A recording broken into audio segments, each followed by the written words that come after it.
Hi guys, today is November 15th, and over the last week, millions of people lost more than $10 billion in the crypto exchange platform FTX. There was a lot of yellow and red flags throughout the history of the platform, and today we are going to go over most of them. I'm Demetrios Araujo, and you are watching the Demetrios Araujo Show. Without further ado, let's begin. I got facts over tracks, this and that, spitting slow, spitting fast. I could roast, I could gas, think I'm okay at last, but I don't know if that can erase all the past. Getting into the start of FTX, we begin in the Bahamas in 2018, and the founder, Sam Bankmen Fried, when he started his exchange, all he needed to do was find people to help him run it and finance it.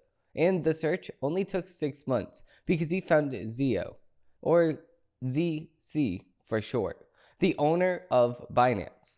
They started becoming friends, and soon Zio, or ZC for short, invested $100 million into Sam's exchange, which was 20% of the company at the time. During the next year or so, many people started using FTX, and Zio said that this was a genuine competitor to Binance, according to inside reports from customers at Binance. But Sam didn't have this on his mind. He just wanted to further the company, so he asked the Bahamas government to invest money. Because of this, he needed to show major investments or investors into the company, but Binance stonewalled and refused to comply. Because of this, Sam just brought back the 20%, which was now $2 billion, and paid Binance in some FTT, which is FTX's main coin for the platform. This May and June, FTX suffered a great loss, including a $500 million loan from Voyager Digital. The next month, Voyager Digital applied for bankruptcy protection, which FTX later bought for $1.4 billion. Another company Sam founded, called Alameda Research, used $75 million for this takeover. After this, Sam, in a desperate attempt to keep Alameda Research afloat, he transferred $4 billion of FTT shares to the firm. A portion of these funds were customer deposits. FTX did not disclose this with any executives to prevent him from looking bad. However, he did not look bad. However, he could not escape looking bad for too long, because on November 2nd, CoinDesk released a detailed report of a leaked balance sheet that allegedly showed how much of Alameda's $14.6 billion in assets were held in FTT. Alameda CEO Catherine Elliston, which was Sam Bankmen Fried's girlfriend at the time, tweeted that the balance sheet was merely a subject of our corporate entities, with over $10 billion of assets not reflected. Ellison did not return request for comment, and after this, everything started going downhill. And we find ourselves here this week, where Sam Bankmen Fried said the firm saw a great withdrawal surge, in his own words. As users rushed to withdraw $6 billion in crypto tokens from FTX in just 72 hours. Daily withdrawals normally totaled tens of millions of dollars. Bankmen Fried told his employees after this, Binance announced that they are going to be selling their holdings. Bankmen Fried projected confidence that FTX would weather its rivals' attacks, and he told staff on Slack that withdrawals were, quote, not shockingly way up, but they were able to process the requests. Later, Sam signed a non-binding letter for the intent for Binance to buy FTX, non-US assets. This valued FTX at several billion dollars. Two people familiar with the letter said, enough for the exchange to cover all withdrawal requests, but a fraction of its January valuation. Zio announced the potential deal several hours later, with Bankmen Fried tweeting, quote, a huge thank you to C at Z. In another quote saying, let's live to fight another day. Bankman Fried told his staff on Slack,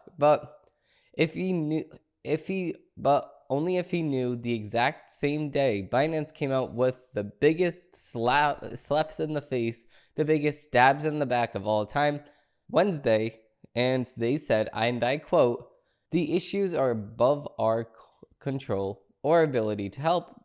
Zayo, the owner, later tweeted, "Sad day, tried," with a crying emoji. I think he was crying of joy because he was scrapping this takeover entirely. This was just the investment side of things, which was only half of the story.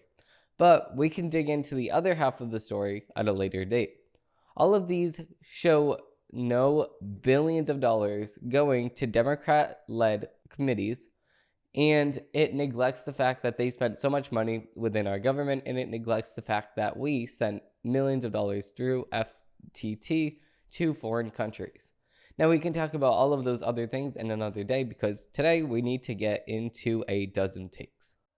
I don't ever slow up, no I don't take I got no love. Okay, so going right into a dozen takes, we have an article from CNN. We have Democrats pose to pick Hakeem Jeffries as Nancy Pelosi's successor. Well, let's see what CNN has to say. House Democrats appeared likely to choose New York Rep. Hakeem Jeffries to succeed Speaker Nancy Pelosi, a potential historic move to elect the first black person to lead a party in Congress. Of course, everybody's making this about race. Why? Why is it about race? Does it matter? Just like how we had Obama being the first black president. Why? Are you going to describe them just as being the first black president? Just like how in Massachusetts, they just elected the, quote, first lesbian governor. But I just don't understand why that even matters at all. It should not matter at all.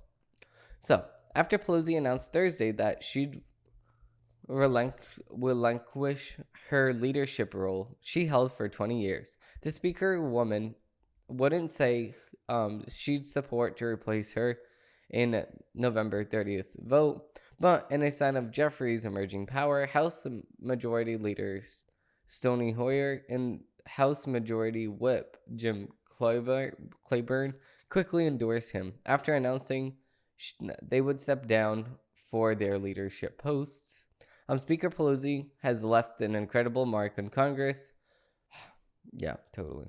And I look forward to her continued service in doing whatever I can assist our next generation of Democratic leaders, which I hope to be Hakeem Jeffries. Catherine Clark and Peter Agarla said Clyburn in a statement, referring to New York, Massachusetts, and California Democrats. Hoyer said Jeffries will make history for the institution of the House in our country. At 52, Jeffries would represent a general change from the current House Democrat leaders, who are 3 decades older than him. He became the chairman of the Democratic caucus in 2019, making him the youngest member serving leadership. When asked when he'd formally announce his bid for leader, Jeffries said Thursday, "Let's spend the day at this moment continuing to process the historic nature of Speaker Pelosi and the opportunity that we all had to serve her." Well, you didn't have any opportunity to serve Nancy Pelosi because she's over here taking all the things that you say and telling her husband, Paul, to invest in all the companies that you're talking about. So it's like, these insider trading going on. I don't really like Nancy Pelosi, so you know what? I will not miss her when she is gone. Nope. Next, we have the Justice Department signals it plans to ask the Supreme Court to reinstate Biden's student debt relief program. Well, you can try, but I don't know if that's going to work. The Justice Department indicated in a court filing Thursday that it plans to ask the Supreme Court to reinstate the Biden administration's student debt relief program. The government will be filing an application with the Supreme Court to validate and separate injustification against the Secretary's action entered by the 8th Circuit earlier this week. The DOJ said in a filing with the United States 5th Circuit Court of Appeals, which the administration asked to pause a lower court judge's ruling striking down the policy. In addition to the lower court decision, The 8th U.S. Circuit Court of Appeals blocked the policy Monday. The DOJ signaled in the new filing that it may appeal both cases to the Supreme Court. We are confident in our legal authority to carry out this program, and we will be taking this fight to the Supreme Court so that borrowers can get the clarity and relief they deserve quickly. The White House spokesperson Abdullah Hassan said in a statement, President Biden will not stop fighting to deliver relief to the working and middle-class Americans. Okay, listen here.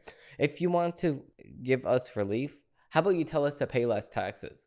Instead of just doing, oh, no, we're going to give you this, we're going to give you that. No, cut less taxes. Tell us to pay less taxes, and that will be way better off for us long term. Because if you're just going to give people that are going to college right now student loan forgiveness and telling them that they don't have to pay off their loans, who's paying off the loans? Us, the working class people. And our taxes are going to go up because of it. $200 billion is a lot of money. It really is. Moving on to the next article, we have an article from the MSNBC. So, they say, following a legacy run, Nancy Pelosi agrees to pass the torch. So, this is the same exact thing as CNN says, but it's okay. MSNBC can say it too. Not to put too fine a point on this, but lawmakers and leaders with records like Nancy Pelosi tend to have buildings named after them. No, that's not true at all. Who? Can you give me any examples? Let's see. After the midterm elections in 2018, in which House Democrats reclaimed their majority, there was some debate among the party's members about who should lead the chamber. Then, Minority Leader Nancy Pelosi, 8 years removed from her earlier stint as Speaker, made a deal with her members. If they stuck by her, she'd serve no more than 2 additional terms before standing down. Most rank-and-file Democrats agreed, and Pelosi reclaimed the gavel. 2 years ago tomorrow, the California Congresswoman reaffirmed her pledge, declaring her intention to serve just 1 more term as the party's top lawmaker. And yet, plenty of observers on Capitol Hill and off wondered whether Pelosi might change her mind after a Congress in which she racked up a series of additional victories, providing herself anew as one of the most skilled and accomplished legislators in the House history. I very much disagree with that. It was only natural to think Pelosi might reconsider her pledge, go back to her members, and ask for more time as their leader. That, however, was not the course the Californian chose. Today, Pelosi instead agreed to pass the torch, NBC reported. Nancy Pelosi, the first female Speaker of the House who helped shape many of the most consequential laws in the early 21st century. You mean the 17th century because she's so old? Said Thursday that she's going to be stepping down after 2 decades as the Democratic Party's leader in the chamber. With great confidence in our caucus, I will not seek re-election to Democratic leadership in the next Congress, Pelosi said in a speech on the House floor.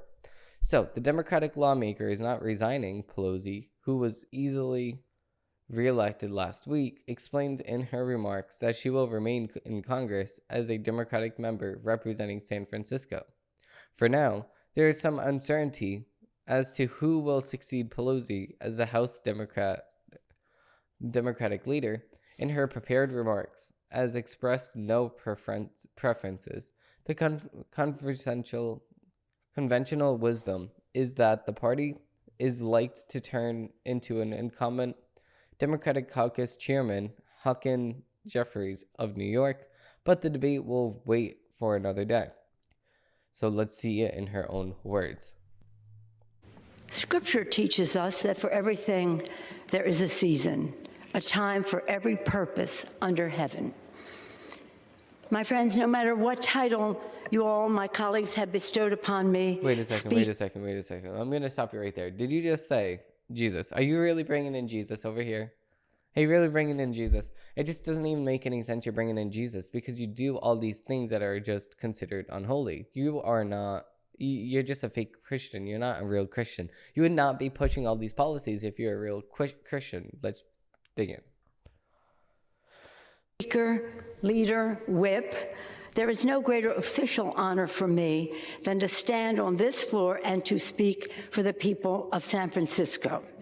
This I will continue to do as a member of the House, speaking for the people of San Francisco, serving the great state of California, and defending our Constitution. And with great confidence in our caucus, I will not seek re-election to Democratic leadership in the next Congress. For me, the hour's come for a new generation to lead the Democratic caucus that I so deeply respect. And I'm grateful that so many are ready and willing to shoulder this awesome responsibility.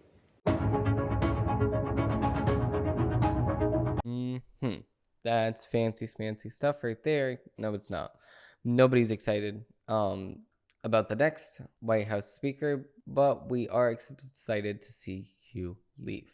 Now, moving on to the next article, we have an NPR article. We have fired by a tweet. Elon Musk's latest actions are jeopardizing Twitter, experts say. This is according to NPR. So, NPR, Eric Fornhofer thought his tweets on to Twitter CEO and his new boss, Elon Musk, explaining why there was a problem with this platform speed was obnoxious enough. Musk had tweeted, "I'd like to apologize for Twitter being so slow in many countries, blaming it on poorly batched RPCs, remote publish process calls." Fornhofer responded to the post and said the millionaire was mistaken on the cause of the app's slow speed. He also suggested potential solutions. No, they're shaping up this to be like totally different than what it was. The worker said Elon Musk does not. No, I saw this live on Twitter, first of all. The worker responded to Elon Musk, was mad rude about it, was very, very rude about it, and said, "No, you don't know what you're talking about. I've worked here for several years, and you're not going to tell me what the back end of Twitter looks like. You don't talk to your boss like that. If you talk to your boss like that and you expect not to get fired, I think you have another thing coming. So, Fornhofer had been on the staff software engineer at the company for 8 years with an experience on Android systems. In other words, he knew a thing or two about the site he worked. Okay, first of all, you can say the same thing about Elon Musk. He made satellites. He knows a lot more than you on coding, so it's like, who's more qualified for the job? It's Elon Musk, duh. Okay, so we already talked about that. So I feel like I didn't cross the line. I feel like I answered it appropriately. No, you did not. You're mad rude. And yeah, obviously they saw it differently. Yeah, no kidding. I would have fired you on the spot too. Ugh. There was some on social media and watched Fraunhofer's exchange with his new boss and saw it problematic and potential fireable offense. Yeah, it is. But Fraunhofer noted part of Twitter's culture, at least prior to Elon Musk, was being able to flag problems and disagree when the company's product was at issue. But there's a way to do it. Okay, that's your boss. You need to respect your boss. When you're calling him out on public Twitter, saying that he doesn't know what he's doing and making him look stupid, first of all, you're not at least trying to make him look stupid. You're not going to make Elon Musk look stupid. I'm sorry, you're just not. He made satellites. You don't know what you're talking about. So now, these are the screenshots. So, Musk apparently viewed it poorly. On Monday, Musk tweeted that Fornhofer was fired. Musk later deleted the tweet. So, that's how I found out from a tweet he said. Let's see these tweets. Is this deleted? Okay, so they said, this is what Elon Musk said. So, by the way, I'd like to apologize for Twitter being super slow in many countries. App is doing more than 1,000 poorly batched RPCs just to render a home timeline. So they said, Eric Fornhofer said, I've spent around 6 years working on Twitter for Android, and I can say this is wrong. Exactly. And then somebody responded and said, I have been a developer for 20 years, and I can tell you that as a domain expert, that you should inform your boss privately. Trying to one-up him in public while he is trying to learn and be helpful makes you look like a spiteful serving developer. And then they said, Eric Fornhofer responded and said maybe he should ask questions privately, maybe using Slack or email. But the thing is that he's seeing the back end of Twitter. So how are you going to tell him when he's the one that can see it? So it's like, yeah, maybe he can ask questions privately, but he does have people that on his team, the executive team, that you're not seeing. So it's like, what are you trying to prove here? Moving on to the next article, we have a Fox News article. We have Pelosi Spock's blasted for attacking journalists who correctly reported top Dem would step down from leadership. Which I didn't really get that headline. So let's dig in. A top aide for the White House, Nancy Pelosi, Democrat from California, is getting chewed out by critics after he attacked a reporter who accurately revealed the top Democrats' plans ahead of Thursday's speech. Pelosi announced from the House floor that she would not seek re-election as leader of the House conference after nearly 20 years at the helm, but will remain in Congress to help support the new generation of leadership. On Monday, Puck News writer Tara Palmieri shared a scoop revealing Pelosi had made her decision to step down and pass the torch Rep. Helen Jeffries, Democrat from New York, and they said, and I quote, "Nothing in the reporting is correct." Pelosi's deputy chief of staff, Drew Himmel told Palmieri at the time, as the Speaker of the House stated yesterday on national TV, she will make a decision once all the votes will be counted. She's not thinking about the future at this moment. Yeah, but she tweeted out and made a statement anyway. So they made it right. So it doesn't even matter. Himmel further took aim at Palmieri on Twitter even before Puck News published her report, attacking her credibility on the story that was ultimately correct. As always, something to hear from Tara Puri from Puck News. She has zero sourcing in Pelosi world, but is constantly trying to break news nonetheless. Since she rarely includes my responses, I'll go ahead and tweet before she posts, and yet again, nothing in her reporting is correct. Himmel wrote on Monday before, "I don't know who reads Puck News, let alone pays for it, but I wanted to get ahead of Tara Puri's latest typo-ridden Pelosi scoop and let everybody know that it is complete trash just like the last ones. That's it." Touched a nerve, Palmieri responded. So I like that response. I would just keep reporting on this. Just keep reporting. You do a really good job because that's just funny. Seeing these Dems mad is just the most funny thing that you could possibly do. So they said hours before Pelosi gave her speech, Palmieri reported that the speaker ultimately shared in her speech, which was again attacked by Himmel. So she said, and I quote, "I hate to break it to my favorite reporter, but the speaker who took two versions of her speech home last night has been reported. Anybody who tells you that they know what she will do is a liar," Himmel wrote. "You're right, Drew. Her staff doesn't know," Palmieri responded, to which Himmel replied, "And you don't either." So there's some beef going on over here. Drew Himmel. Let's see his Twitter. Ew, he's so ugly. I can't. Palmieri, Puck's News colleague Julia Luffel slammed Himmel for the viral war waging ahead of Pelosi's announcement.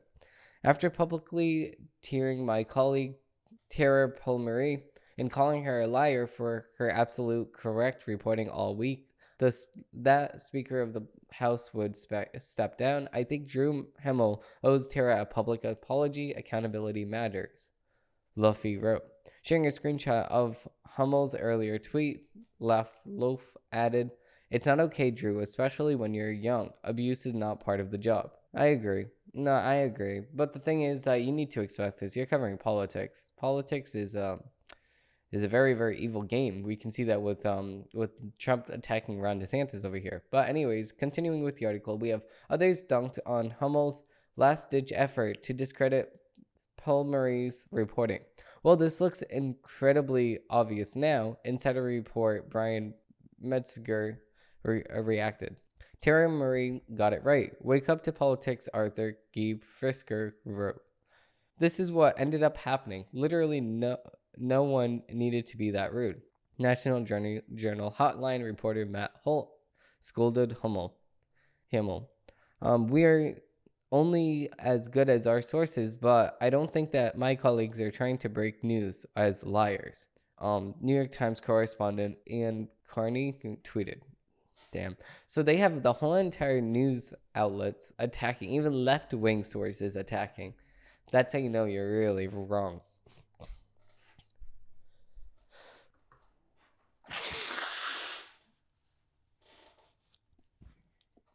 Okay, moving on. We have another article from Fox News, I believe. Let me just see. Okay, moving on. We have an article from Breitbart. So we have Russ Vought. Cultural issues are external threats to the Republican House leadership cartel. So let's see.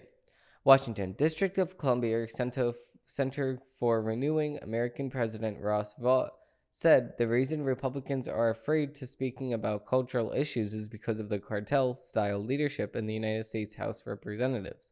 But now we control the House of Representatives, so haha. Cultural issues for decades have just been kind of pushed to the side. The former director of the Office of Management and Budget in the Trump White House said, why? Because there are external threats to the cartel? Speaking on a panel with Rep. Chip Roy, Vought detailed the backroom anonymous votes, which he styled the cartel vote. That would take place so that the White House leadership can ensure a win once a measure reaches the floor. There is no expectation for the cartel vote is the real vote, but they want members like Chip and others to just assent it, he said. The real vote on the House floor. If you say to a member, I want you to go home and explain to your consultants why you do not defund Planned Parenthood, the answer out of your mouth is, well, John Boehmer said I couldn't do it. That's not a conversation you're going to win, he continued. Further to the point of the House dysfunction, Roy added, we haven't had a vote on an amendment on the floor House of Representatives and an open debate since May 2016. Roy also said Republicans can easily win cultural issues and pointed to Florida Governor Ron DeSantis as proof. And I completely agree. If you want to get things done, then you actually have to prove your case. That's about it. Okay, continuing. Being willing to just go fly right into the sun with Walt Disney, he said, of DeSantis taking on the company, pushing left-wing propaganda on children. The cartel in his town would say, oh, you can't touch Disney, it's Disney, but run and took anyone 60-40. Speaking in their power to shape their members, had spent decades in spending decades in them changes people without them even knowing. One of the things I've learned about being in institutions is they shape your behavior without you knowing it, he said. And the people who come in and they're not watching for how their behaviors are getting shaped and having it shaped, they're just waking up 10, 20 years and they've adopted all the paradigms they can run against. So I completely agree. I mean, Ron DeSantis is a very, very, very powerful person. And you know what? If you don't agree with something that they're doing against it, how about prove your case? Everybody needs to prove that. If you don't prove your case, then you can't win the war. You can't win You can't win the culture war if you don't have an attack form. You don't have any way of persuading people, then you're not going to win at all. Next article we have from Breitbart, we have Waters, quote, I possibly could recommend politicians return FTX donations. I mean, this is exactly what we've been saying the exact same time. If you got money from FTX and now FTX is out of business and they have billions of dollars left to give back to the people, then your organization would look pretty good if they gave back that money right now.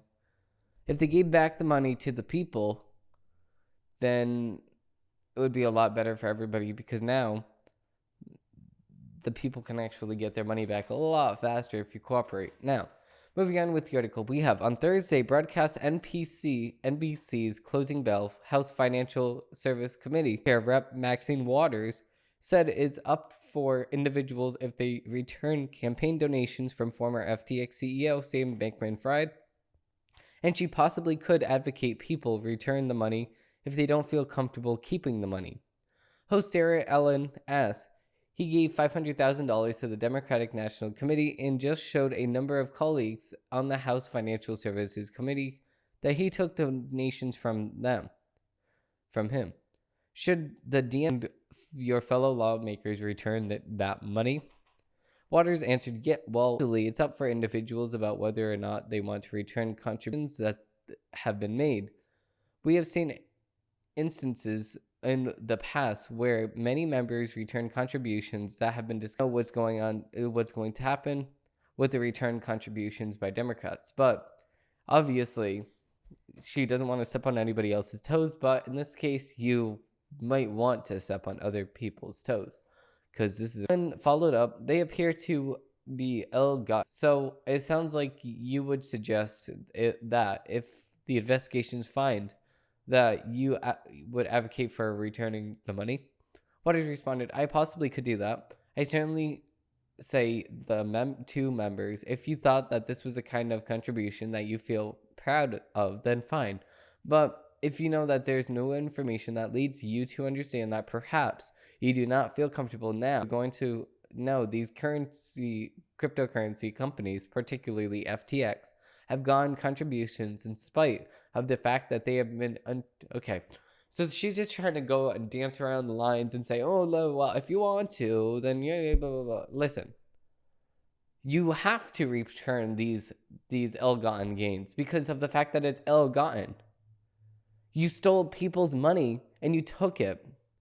And you said, it's okay. Now that I know that it's stolen people's money, I might as well keep it now. I mean, if anybody's going to have it, I'm going to have it. Like, no. Okay, so moving on to the next article, we have from the Daily Wire. Now, I love the Daily Wire. So, we have the purge continues. Hundreds of Twitter employees resign over Musk's extremely hardcore ultimism. Hundreds of employees at Twitter have reportedly decided to resign from the company after CEO Elon Musk determined that in order to stay at the company, they would need to commit to extremely hardcore working conditions. Oh no, so you actually have to work? No, you don't say. The New York Times reported that the company was in disarray Thursday afternoon as the deadline approached as hundreds of Twitter employees appeared to have decided to depart with 3 months of severance pay. The news outlet came after Musk let go of approximately half of the company's 7,500 full-time employees earlier this month in an attempt to cut out float because the company is not profitable. Yeah, it is not. Going forward to build a breakthrough Twitter 2.0 and succeed in an increasingly competitive world, we will need to be extremely hardcore, Musk wrote in an email to employees this week. This will make long hours and at high intensity. Only exponential performance will constitute a passing grade. Twitter will be much more engineering driven, he continued. Design and product will still be very important and report to me, but those writing great code will constitute the majority of our team and have the greatest sway. At its heart, Twitter is a software and servers company, so I think this makes sense, and it does. The email instructed EST would receive 3 months of severance.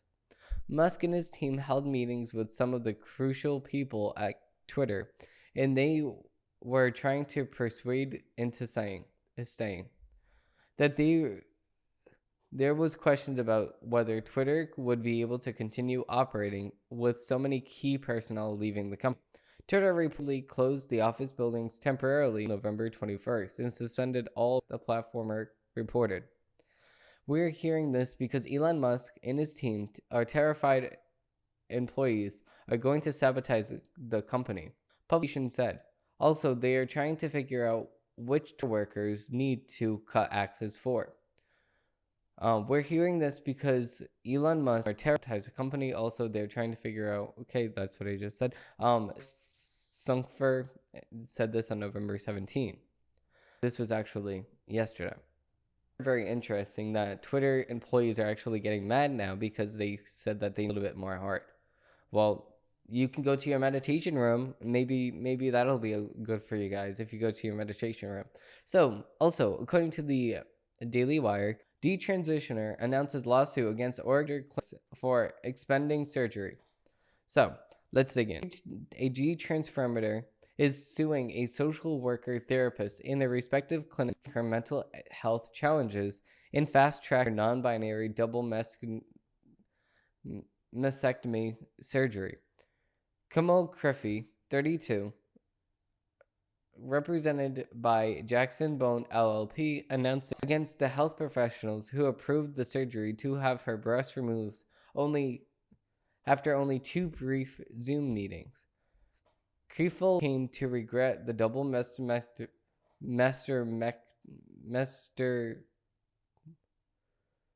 mastectomy, said in August 2020 in the years that followed, calling the procedure a result of an adherent misdiagnosis. I was 30 at the end of when I transitioned. Kyle Keffel testified at a hearing on the efficiency of the pandemic held by Florida board. Believed I was non-binary and suicidal and ideation.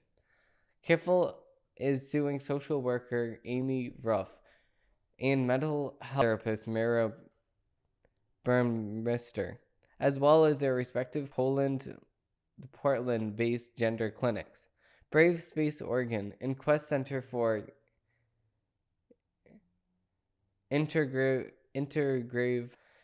after a 40-minute video call with Burmeister July 2020 following a 1-hour Zoom session with Ruff in May. Both wrote a letter to the recommendation for Keffel to undergo chest reconstruction surgery. The complaint reads.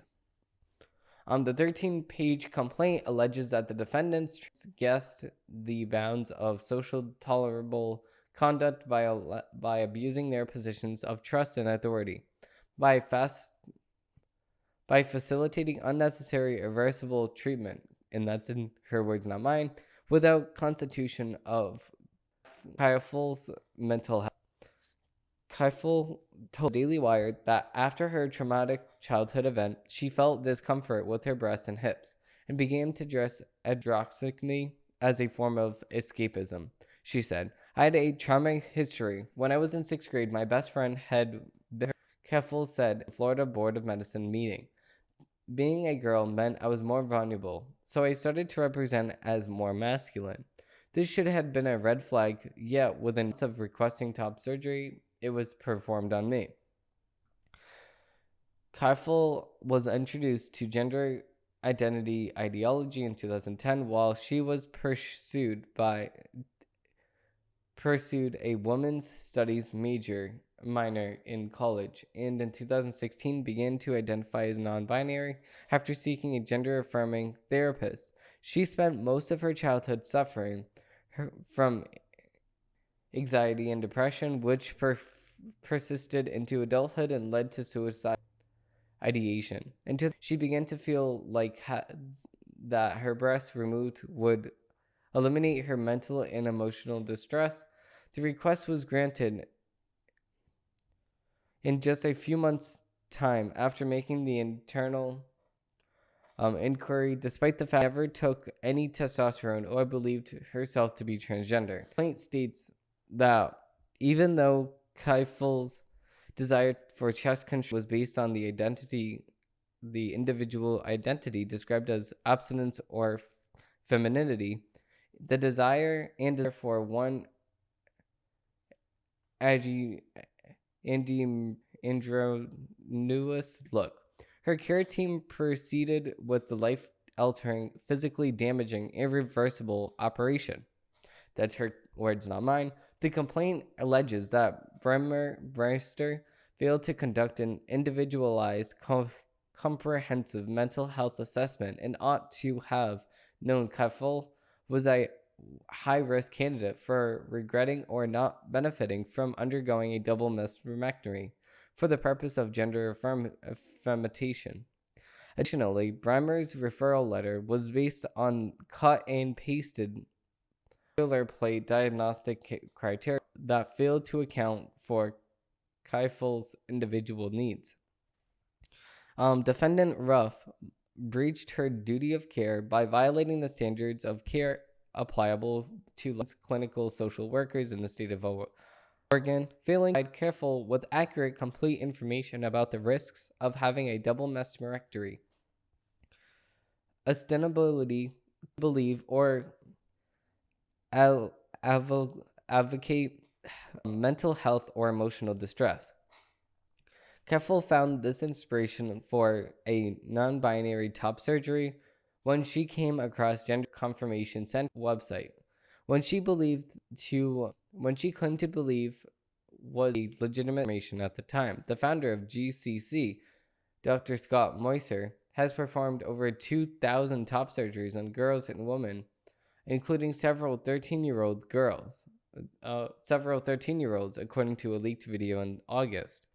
Keifel says that since she started putting more emphasis on taking care of her physical health, the anxiety and depression that led to her rejection of womanhood resolved. Now, she is left with feeling distress over her body after her double mastectomy. In a complaint filed with Oregon State courts, Keifel details her English, living with a scarred, disfigured, and physically painful or discomforting chest, and deep feelings of regret over unnecessarily and permanently losing her choice over ever to breastfeed a child. Now, she now has fears and anxiety over finding a life partner that will be sexually or romantically attracted to a woman without breasts. Of her mistreatment, she feels deeply distrustful of Western medicine. I don't do anything with conventional doctors anymore after my experiences, said Keifel, who as of late has gravitated towards affirmative alternative medicine. Looking back, Keifel recalled ever with her diagnosis of ADHD, she had to jump through hoops to get her stimulant medicine because it's a controlled substance with safeguarding in the place. To prevent the wrong people from getting access to it, she questions why gender medicine is not subjected to the safeguarding measures. Keifel now believes that she was misled in her women's studies courses, especially pertaining to gender ideology. It's treated as truth, but it's just a theory, she said. She calls her women's studies professors attributed all the world's ills to sexism. One of my professors implied that women were depressed because of sexism, Keifel recalls. People who are struggling mentally and physically can get wrapped up in those ideologies because our current solutions for people. Now, Keifel is interested in advocacy work for transitioners, including helping their physical health. I just don't tap into any. The complaint abuse their positions to professionally with intent to cause or reckless disrespect to Women's Liberation Front. Feminist activist group, a legal network, is helping to finance Keifel's legal lawsuit and created a webpage for those interested in donating to support her allegation. So this is a sad day in history because of the fact that we all know this stuff is dangerous. We all know that this stuff is very, very harmful for kids, and especially because you cannot make life-changing decisions when you are little. You cannot make life-changing decisions when you are a kid. So the mere fact that people think that these people know what they're talking about is just very, very upsetting. And then now you're going to go and have a life-changing surgery done to them? No. I don't get any of it. Nope. So anyways, we're going to just end the show here because we have ran out of time, sadly. But I did have a couple of other things that I didn't want to cover, but we will cover that on Tuesday. Anyways, thank you all for watching, and I hope that you have a great rest of your day, and I hope that you actually learned something. If you did learn something, please like down below and comment down below what I should talk about in next week's episode. Thank you all for watching, and I hope that you have a great rest of your day. Bye. Hey, were you really going to click off this video before leaving a like and subscribing down below? Wow, so rude.